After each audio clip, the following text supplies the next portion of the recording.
don't know if you've ever had people with this, but I, turns out, develop IBS when I'm doing severe amounts of exercise. I've done 2 ultra marathons and I climbed like the Matterhorn and other big mountains. When you're hanging off the side of a crazy mountain is not when you want to have IBS. And yet, no, that's the time when I get it, which is a nightmare. What is it? Do you mind sharing? Is it constipation or diarrhea or I had both? diarrhea.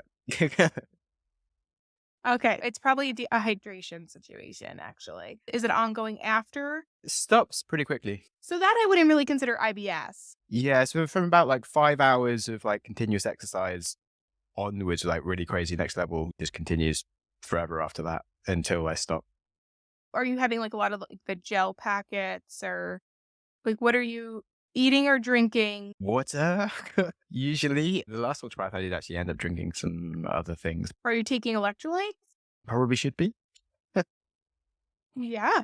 Yes, you should. Especially when you're having diarrhea because you're losing a lot of your electrolytes there. That's just a normal reaction to an extreme sport. Like, but IBS is more like chronic.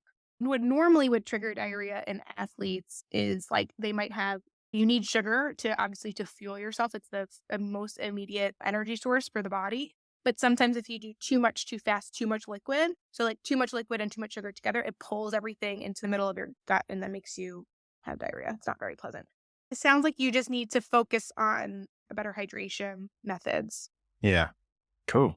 That's good to know. You're welcome. So hopefully I'll let you know next time. I guess I didn't use it much because I worked for a company that was selling them and it was just so much sales marketing crap. But actually, when it comes to your actual high level athlete stuff, it's actually when you need it. But obviously, they were selling it to people who are just doing random shit or trying to cure their hangovers. And you're like, no. Yeah, no, oh my God. Side story. I was at bachelorette weekend a few weeks ago. They were giving out the IV liquid, which are basically for hydration, which really are for athletes, really for like if you're sweating for like an hour and a half or more a day or something like that. But like, I mean, when people are hungover, yeah, you do need electrolytes, absolutely. But like so you have to remember like a bachelorette weekend, like you're drinking all weekend. We had like lots of fried food that we ate out a lot, right? So the sodium was super high. I go at the back of the packet. One packet has 500 milligrams of sodium. So if we're just for reference, guys, if you have high blood pressure, you're supposed to keep your milligrams of sodium for 1,500 milligrams for the day. If you're, normal, it's recommended to keep it under like 2,300 milligrams a day. But if you're an athlete, you could even go upwards to like 3,500. All I have to say, 500 milligrams of sodium for when I tell you nobody was doing high intensity interval training. We were sitting around and drinking all day and eating. I was like, let me just try it, whatever. I almost choked on it because I was like, this is so gross. I don't know how they like this. Like, this is disgusting. But there was no reason why that particular electrolyte packet needed to have that sodium in it. So it really depends on like what you're doing. So electrolytes are awesome. But if you're just sitting there and you're not sweating and you don't need the ones that are like loaded with sodium. But you do when you do your ultra marathons. At the end of it, like, I sort of wiped my forehead. It's just like a solid cake of like salt crystals just came off. I was like, that's a lot of salt.